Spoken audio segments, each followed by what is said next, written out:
আচ্ছা আজি আমি আৰু এটা কুৱেশ্যন এতিয়া ডিছকাছ কৰিম আৰু নতুন কুৱেশ্যন আমি ডিছকাছ কৰিম যে ফাংচন এটা দিয়া আছে fx = modulus x by x if x is not equal to 0 and fx = 0 if x = 0 আৰু আমি at x = 0 ত ফাংচনটোৰ কন্টিনিউটি চেক কৰিব লাগে আমাৰ এই কুৱেশ্যনটো হৈছে যে আমি কন্টিনিউটি টেষ্ট কৰিব লাগে কন্টিনিউয়াস হয় নে নহয় আমি ফাংচনটো চাব লাগে কোড চাব লাগিব at x = 0 পইণ্টত ঠিক আছে আৰু ফাংচনটো আমাক এনেকুৱা ধৰণে ডিফাইন কৰা আছে আচ্ছা ইয়াত যেহেতু আমাৰ ফাংচনটোত মডুলাস ফাংচনটো ইনভলভ হৈ আছে গতিকে আমি মডুলাস ফাংচন মানে কি সেইটো এবাৰ লিখি ল'ব লাগিব আমি জানিব লাগিব যে মডুলাস ফাংচন মানে কি উই নো দ্যাট আমি এইটো কথা লিখি ল'ম যে মডুলাস ফাংচন কাক বোলে তাৰ ডেফিনিশ্যনটো কি সেইটো আমি লিখি ল'ম modulus function x modulus of x = আমি x লিখিব পাৰিম if x is greater than or equal to 0 আৰু মডুলাস অফ x ৰ ভ্যালু -x লিখো if x less than 0 যদি তা মানে মডুলাস x ৰ ভ্যালু আমাৰ কি হয় দুটা থাকে এটা +x এটা -x +x কিটা লিখো যেতিয়া x টো পজিটিভ নন নেগেটিভ হয় পজিটিভ আৰু বা 0 হয় তেতিয়া আমি মডুলাস x ৰ ভ্যালু x লিখো আৰু মডুলাস x ৰ ভ্যালু -x লিখো যদি হে x টো নেগেটিভ হয় তা মানে 0 তকৈ সৰু হয় গতিকে এইটো ডেফিনিশ্যনটো আমি লিখি ললো এতিয়া আমি কি কৰিব লাগে যে ফাংচনটো at x = 0 ত কন্টিনিউটিটো আমি চেক কৰিব লাগে ঠিক আছে আচ্ছা এতিয়া চোৱা ফাংচনটো আমাক কেনেকুৱা ধৰণে ডিফাইন কৰিছে মই হেতু এবাৰ ৰিয়েল লাইনডাল ড্ৰ কৰি পেলাই দেখুৱাই দিও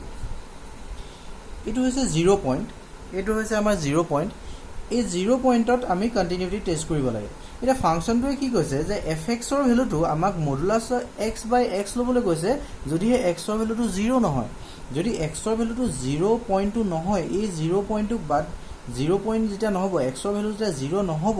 তেতিয়া আমাক কি লবলৈ কৈছে ফাংচনটো fx = modulus x by x তাৰ মানে কি এই 0 পইণ্টটো বাদ দি পেলাই বাকি সব x ৰ ভ্যালু কাৰণে সব ৰিয়েল x ৰ কাৰণে আমাক ফাংচনটোৰ ভ্যালুটো লবলৈ কৈছে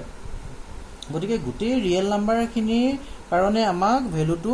modulus x by x লবলৈ কৈছে except x = 0 0 বাদ দি পেলাই তুমি এফালে যদি যোৱা তেতিয়া হলে fx ৰ ভ্যালুটো কিমান লবলৈ কৈছে modulus x by x লবলৈ কৈছে বা এফালে যদি যোৱা তেতিয়াও fx ৰ ভ্যালুটো কিমান লবলৈ কৈছে modulus x by x লবলৈ কৈছে আৰু এক্স্যাক্টলি 0 পইণ্টত আমাক কিমান লবলৈ কৈছে fx ৰ ভ্যালুটো আমাক 0 লবলৈ কৈছে এক্স্যাক্টলি 0 পইণ্টত fx ৰ ভ্যালুটো 0 লবলৈ কৈছে এইটো x = 0 হলে fx টো 0 লবলৈ কৈছে আৰু x টো 0 নহয় 0 বাদ দি পেলাই পজিটিভে হোক বা নেগেটিভে হোক তাত modulus of x by x modulus of x by x লবলৈ কৈছে আৰু এক্স্যাক্টলি 0 ত fx = 0 লবলৈ কৈছে গতিকে আমি এই কথাটো ফাংচনটো কি বুজাই আছে সেই কথাখিনি আমি প্ৰথমতে চাই ললো আৰু মডুলাস x ফাংচন মানে কি হয় হেতু লিখি ললো এতিয়া আমি কি কৰিম নাও আমি লেফট হ্যান্ড লিমিট উলিয়াম লেফট হ্যান্ড লিমিট কেনে কোনটো পইণ্টত উলিয়াম at x = 0 পইণ্টত x → 0 - fx x → 0 মাইনাস মানে কি আমি x টো 0 ওচলে গৈছে x টো 0 ওচলে গৈছে কোৰ পৰা 0 ৰ লেফট হ্যান্ড সাইডৰ পৰা x → 0 মানে সদায় 0 ৰ ওচৰলে গৈ থকা বুজাই থাকে x টো একদম 0 ওচৰলে যিমান মন যায় হিমান ওচৰলে যাব পাৰিব কিন্তু এক্স্যাক্টলি ইকুৱেল টু 0 নহয় এটা আমি এটা কথা জানিব লাগিব যে x → 0 বুলি ক'লে মাইনাসে হোক বা প্লাসে হোক x → 0 বুলি ক'লে আমি এটা কথা মনত গম পাব লাগিব যে x ৰ ভ্যালুটো এক্স্যাক্টলি ইকুৱেল টু 0 নহয় x → 0 তাৰ মানে 0 ৰ ওচৰলে গৈ আছে গতিকে আমাৰ মিনিংটো কি যে লিমিট x → 0 fx যেতিয়া x টো 0 ওচৰলে গৈ থাকিব fx টো কাৰ ওচৰলে যাব লিমিট উলিয়া মানে আমি সেই ভ্যালুটো উলিয়াবলৈ গৈ আছো তেতিয়া হলে x → 0 মাইনাস মানে আমি কি হৈছে 0 ওচৰলে গৈ আছে কোৰ পৰা 0 ৰ লেফট হ্যান্ড সাইডৰ পৰা 0 ওচৰলে গৈ আছে তাৰ মানে 0 তকৈ সৰু ভ্যালু বিলাক লৈ গৈ আছে আৰু লগতে এটা কথা গম পালো যে 0 নহয়গে তাৰ মানে 0 ৰ সৰু ভ্যালু হ'ব লগতে 0 নহয় মানে 0 যদি নহয় ভ্যালুটো তাৰ মানে এই কন্ডিশনটোত পৰিব x ≠ 0 কন্ডিশনত পৰিব কাৰণ 0 নহয় বুলি কৈছো গতিকে x ৰ ভ্যালু বিলাক 0 তকৈ সৰু হ'ব পাৰে কিন্তু 0 নহয় গতিকে 0 নহলে আমি কোনটো fx ৰ ভ্যালু কোনটো লব লাগিব এটো লব লাগিব আৰু 0 হলে 0 লব লাগিব গতিকে আমাৰ যেহেতু x → 0 তাৰ অৰ্থটো হৈছে x → 0 মানে x ≠ 0 গতিকে আমি ফাংচনটোৰ ভ্যালু কি লব লাগিব এইটো লব লাগিব fx ৰ ভ্যালুটো কি লব লাগিব লিমিট x → 0 - এই fx ৰ ভ্যালুটো modulus x by x কাৰণ আমাক কৈছে যে x টো ≠ 0 হ'ব 0 সমান নহয় তেতিয়া fx ৰ ভ্যালু এটো লবলৈ কৈছে আৰু আমি জানো x → 0 মানে x টো 0 ওচৰলে গৈ আছে x টো এক্স্যাক্টলি 0 হৈ না যায়গে সেই কাৰণে আমি x এটা মানে এক্স্যাক্টলি ≠ 0 সেই কাৰণে এক্স্যাক্টলি ≠ 0 কন্ডিশনটো আমি fx ৰ ঠাইত লব লাগিব তেতিয়া হলে x টেন্স টু 0 মাইনাছ এটা মডুলাছ এক্সৰ ঠাইত আমি কি লিখিব পাৰোঁ মডুলাছ এক্সৰ ঠাইত দুটা ভেলু মডুলাছ এক্সৰ ঠাইত সদায় প্লাছ এক্স বা মাইনাছ এক্স লিখিব পাৰোঁ এতিয়া আমি কি লিখিম ইয়াত প্লাছ এক্স লিখিম নে মাইনাছ এক্স লিখিম সেইটো আমাক এক্সটোৱে ডিপেণ্ড কৰিব এই চব কথা এক্স টেন্স টু কি হৈ আছে সেইটোৱে ডিপেণ্ড কৰিব এক্স টেন্স টু 0 মাইনাছ মানে 0তকৈ সৰু ভেলু তাৰমানে 0ৰ লেফ্ট হেণ্ড ছাইডৰ পৰাহে 0 ওচৰলৈ গৈ আছে গতিকে 0তকৈ সৰু ভেলু লৈ গৈ আছে এক্স টেন্স টু 0 মাইনাছ মানে 0তকৈ সৰু ভেলু বুজায় গতিকে 0তকৈ সৰু ভেলু হোৱা কণ্ডিশ্যন এইটো নহয় জানো এক্স টেন্স টু 0 মানে এক্স লেছ দেন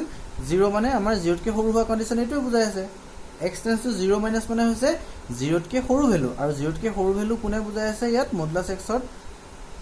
এই কণ্ডিশ্যনটোৱে তাৰ কাৰণে আমি মাইনাছ এক্স ল'ব লাগিব মডুলাছ এক্সৰ ঠাইত মাইনাছ এক্স ল'ব লাগিব ঠিক আছে চ' মডুলাছ এক্স মানে প্লাছ এক্স ল'ম নে মাইনাছ এক্স ল'ম সেইটো ইয়াত চাই ল'ম যে এক্সে কোনখিনি ভেলু বুজাই আছে 0তকৈ ডাঙৰ ভেলু নে সৰু ভেলু ইয়াত চালোঁ 0তকৈ সৰু ভেলু বুজাই আছে এইটো 0তকৈ সৰু এক্স টেন্স টু 0 মাইনাছ মানে 0তকৈ সৰু ভেলু বুজাই আছে আৰু 0তকৈ সৰু ভেলু বুজাই থকা কণ্ডিশ্যন এইটো সেইকাৰণে আমি মাইনাছ এক্স ল'ম এইটো কণ্ডিশ্যনত পৰি থকা ভেলুটো ল'ব লাগিব ফাংচনটো গতিকে আমি কি লিখিম এতিয়া মডুলাছ এক্সৰ ঠাইত মাইনাছ এক্স লিখিম আৰু তলত আমাৰ কি আছে এক্স আছে গতিকে এইটো কেঞ্চেল আউট হৈ পেলাই কিমান থাকিবগৈ -1 থাকিব এতিয়া লিমিট ল'ব নালাগে আৰু কেঞ্চেল হৈ গ'লে এটা কনষ্টেণ্ট ভেলু হ'ব গতিকে লিমিট তাত বহাব নালাগে কনষ্টেণ্ট হৈ দিলে তাৰপিছত আমি উলিয়াম ৰাইট হেণ্ড লিমিট কেনেকৈ উলিয়াম x tends two 0 plus F x 0 plus F x মানে আমি কি হ'ব 0 ওচৰলৈ আহিছোঁ এক্স টেন্স টু 0 প্লাছ তাৰমানে এক্স টু 0 ওচৰলৈ আহিছে এক্স টেন্স টু 0 মানে এক্স টু 0 ওচৰলৈ আহিছে প্লাছ তাৰমানে ৰাইট হেণ্ড ছাইডৰ পৰা আমি 0 ওচৰলৈ আহিছোঁ ৰাইট হেণ্ড ছাইডৰ পৰা আহিছোঁ মানে 0তকৈ ডাঙৰ ভেলু লৈ আহিছোঁ আৰু মই কৈছোঁ যে এক্স টেন্স টু 0 মানে এক্স টেন্স টু 0 মানে এক্স নট ইকুৱেল টু 0 সেইটো কথা বুজাই থাকে গতিকে আমি কোনটো কণ্ডিশ্যন ল'ব লাগিব এই এক্স নট ইকুৱেল টু 0 কণ্ডিশ্যনটো ল'ব লাগিব এফ এক্সৰ ঠাইত আকৌ এইটোৱে ল'ব লাগিব গতিকে limit x tends two 0 plus F এক্সৰ ঠাইত কি ল'ব লাগিব এইটো ল'ব লাগিব মডুলাছ এক্স বাই এক্স ল'ব লাগিব ঠিক আছে এতিয়া next limit x tends two 0 plus x tends two 0 plus মানে 0তকৈ ডাঙৰ ভেলু লৈ 0 ওচৰলৈ আহিছিলোঁ ৰাইট হেণ্ড ছাইডৰ পৰা আহিছোঁ যে 0 ৰাইট হেণ্ড ছাইডৰ পৰা আহিছোঁ কাৰণে 0তকৈ ডাঙৰ ভেলু লৈ 0 ওচৰলৈ অহা তাৰমানে এক্সে এক্স টেন্স টু 0 প্লাছ মানে 0তকৈ ডাঙৰ ভেলুখিনিক বুজাই থাকে এক্সে ঠিক আছে এক্স টেন্স টু 0 প্লাছ মানে 0তকৈ ডাঙৰ ভেলু লৈ পেলাই 0 ওচৰলৈ আহি থকাটো বুজায় এতিয়া তেতিয়াহ'লে 0তকৈ ডাঙৰ ভেলু এক্সটো যদি 0তকৈ ডাঙৰ ভেলু হয় তেতিয়া মডুলাছ এক্সৰ ভেলু আমি কি লিখোঁ প্লাছ এক্স লিখোঁ এই কণ্ডিশ্যনটো মডুলাছ এক্স ফাংচনৰ ডেফিনেশ্যনটোৰ পৰা পাম x tends two x greater than equal to 0 তাৰমানে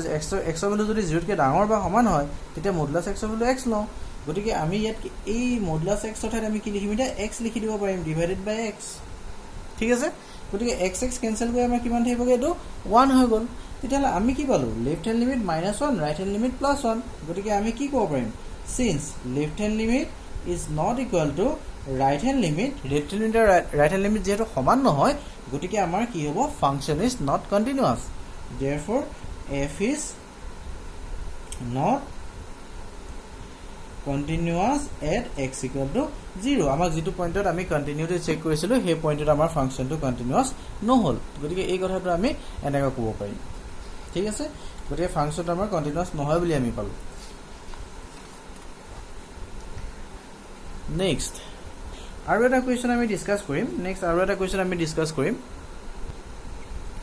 তেতিয়াহ'লে আমাৰ কুৱেশ্যনটো ইয়াত কি আছে আমাৰ কুৱেশ্যনটো আছে find the relationship between small A and small B small A আৰু স্মল বিৰ মাজত আমি ৰিলেশ্যন উলিয়াব লাগে কি ৰিলেশ্যন আছে উলিয়াব লাগে চ' ডেট যাতে the function F defined by F X equal to A X plus 1 if X less than or equal to 3 and B X plus 3 if X greater than 3 is continuous at X equal to 3 তেতিয়াহ'লে আমাৰ এই ফাংচনটো যদি at X equal to 3 continuous হয় ফাংচনটো যদি আমাৰ continuous হয় ক'ত এট এক্স ইকুৱেল টু 3 পইণ্টত তেতিয়াহ'লে স্মল এ আৰু স্মল বিৰ মাজৰ পচিবল ৰিলেশ্যনটো কি হ'ব আমাক সেইটো উলিয়াবলৈ কৈছে আচ্ছা ইয়াত আমাক এটা কথা দিয়া আছে যে ফাংচনটো আমাৰ কি হয় কণ্টিনিউৱাছ বুলি দিয়া আছে ক'ত এট এক্স ইকুৱেল টু 3 সেই কথাটো আমি প্ৰথমতে লিখি ল'ম given F is continuous at X equal to 3 গতিকে যদি ফাংচনটো at X equal to 3 continuous হয় তেতিয়াহ'লে আমি কি লিখিব পাৰিম যে যিটো লেফ্ট হেণ্ড লিমিট হ'ব আৰু ৰাইট হেণ্ড লিমিট হ'ব সেই কি হ'ব আৰু যিটো ফাংচনেল ভেলু হ'ব 3 এই তিনিটা কি হ'ব লাগিব সমান হ'ব লাগিব কাৰণ কণ্টিনিউৱাছ হ'লে আমি জানো যে left hand limit equal to right hand limit equal to value of the function হয় এট ডেট পইণ্ট গতিকে আমি কি পাম যে লেফ্ট হেণ্ড লিমিট যদি চাওঁ X tends to 3 minus F এক্সৰ value limit x tends to 3 plus fx ৰ ভ্যালু আৰু f of 3 এই তিনটা ভ্যালু আমি কি পাব লাগিব সমান পাব লাগিব কাৰণ ফাংচনটো কন্টিনিউয়াস বুলি কৈছে গতিকে আমি তিনটা ভ্যালু সমান পাবই লাগিব সেই কথাটো আমি লিখি ললো নেক্সট আমি এটা কি কৰিম লেফট হ্যান্ড লিমিট উলিয়াম আমি এটা লেফট হ্যান্ড লিমিট উলিয়াম ঠিক আছে আমি এটা লেফট হ্যান্ড লিমিট উলিয়াম লেফট হ্যান্ড লিমিটটো উলিয়াই লওঁচোন limit x tends to 3 minus fx x tends to 3 minus fx limit x tends to 3 minus x tends to 3 minus তাৰ মানে তুমি 3 উছলে গৈছা কিন্তু 3 লেফট হ্যান্ড সাইডৰ পৰা সৰু 3 কে সৰু ভ্যালু লৈ প্লাই গৈছা গতিকে 3 কে সৰু ভ্যালু বুলি ক'লে কোনটো কন্ডিশনে বুজাইছে চাই ল'ব লাগিব এটো কন্ডিশন নে এটো কন্ডিশন ফাৰ্স্ট কন্ডিশনটো বুজাই আছে x ৰ ভ্যালু যেতিয়া 3 কে সৰু হ'ব তেতিয়া fx ৰ ভ্যালু এটো ল'বলৈ কৈছে গতিকে x tends to 3 minus মানে 3 কে সৰু ভ্যালু বুজাই আছে গতিকে আমি fx ৰ ভ্যালু সেই কন্ডিশনটোৰ পৰা ল'ব লাগিব fx = ax + 1 এতিয়া আমি যদি 3 টো ইয়াত বহাই দিও কিমান হ'ব x ৰ 3 বহাইলে 3a + 1 হ'ব গতিকে লেফট হ্যান্ড লিমিটৰ ভ্যালু আমি এটো পালো তেনেকৈ আমি ৰাইট হ্যান্ড লিমিট যদি উলিয়াও limit x tends to 3 plus fx তেতিয়াহলে এটো কিমান হ'ব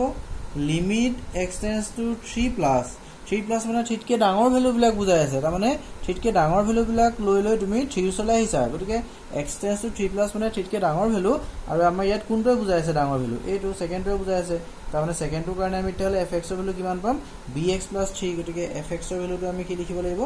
ইয়াত bx + 3 লিখিব লাগিব তেতিয়াহলে আমি এটো কিমান পাম বহাইলে 3 * b + 3 পালো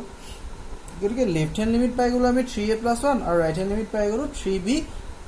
+ 3 আৰু লগতে আমি তেতিয়াহলে এটা বস্তু উলিয়াই লম ভ্যালু অফ দা ফাংশন আমাৰ কি f3 টো উলিয়াই ল'ব লাগিব ভ্যালু অফ দা ফাংশনটো উলিয়াব লাগিব লেফট হ্যান্ড লিমিট উলিয়ালো ৰাইট হ্যান্ড লিমিট উলিয়ালো এটা ভ্যালু অফ দা ফাংশনটো উলিয়াই লম f3 কিমান হ'ব এটো চোৱা যেতিয়া তুমি x ৰ ঠাইত 3 বহাই দিছা f3 তাৰ মানে ডাইৰেক্ট x ৰ ঠাইত 3 বহাই দিছা x ৰ ঠাইত 3 বহাই দিলে কোনটো কন্ডিশনত ল'ব পাৰে x এ 3 টো ফাৰ্স্ট কন্ডিশনটো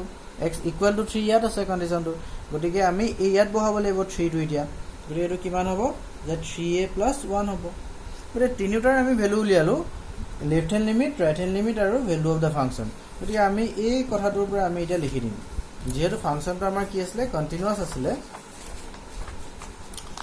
যেহেতু আমাৰ ফাংশনটো কন্টিনিউয়াস আছিল since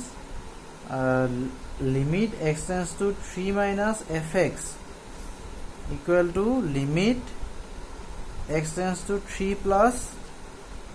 fx equal to f3 আমি এটো পাই থৈছিলো গতিকে আমি কিমান পালো চাই লোৱা left hand limit 3a + 1 left hand limit 3a + 1 টো লিখি দিয়া 3a + 1 ৰাইট হ্যান্ড লিমিট কিমান পাইছিলো ৰাইট হ্যান্ড লিমিট পাইছিলো 3b + 3 3b + 3 আৰু value of the function f3 কিমান পাইছিলো 3a + 1 f3 পাইছিলো 3a + 1 সো 3a + 1 3a + 1 সমান আৰু 3b + 3 পালো তো ইয়াৰ পৰা যিকোনো দুটা ললে হল কাৰণ ইহা দুটা সমানে যেহেতু ইহা দুটাক ললে হল 3a + 1 = 3b + 3 পালো এতিয়া আমি কিমান পালো যে 3a এটো এফালে লৈ আহা -3b আৰু ইফালে গলে থাকি গল 2 যে 3 এটা যদি আমি কমন লৈ লওঁ a - b = আমি কিমান পাম 2 গতিকে আমাৰ a - b = কিমান হ'ব 2/3 সো ফাৰ্স্ট আমি ৰিলেশনটো কি পালো তেহলে যে ফাৰ্স্ট a পৰা আমি সেকেন্ড b টো যদি মাইনাস কৰি দিও a পৰা যদি b টো আমৰা মাইনাস কৰি দিও তেতিয়া 2/3 ওলাই এটো হৈছে হিয়াতৰ ৰিকোয়াৰ্ড কন্ডিশনটো আমাৰ যেটো a আৰু b পসিবল ৰিলেশন আমাক উলিয়াবলৈ গৈছিলে পসিবল ৰিলেশনটো এটোৱে যে a পৰা b টো আমি মাইনাস কৰিলে কি পাম 2/3 পাম সো এটোৱে আমাৰ ৰিকোয়াৰ্ড কন্ডিশনটো এনেকৈ আমি প্ৰবলেমটো সলভ কৰিব পাৰো থ্যাংক ইউ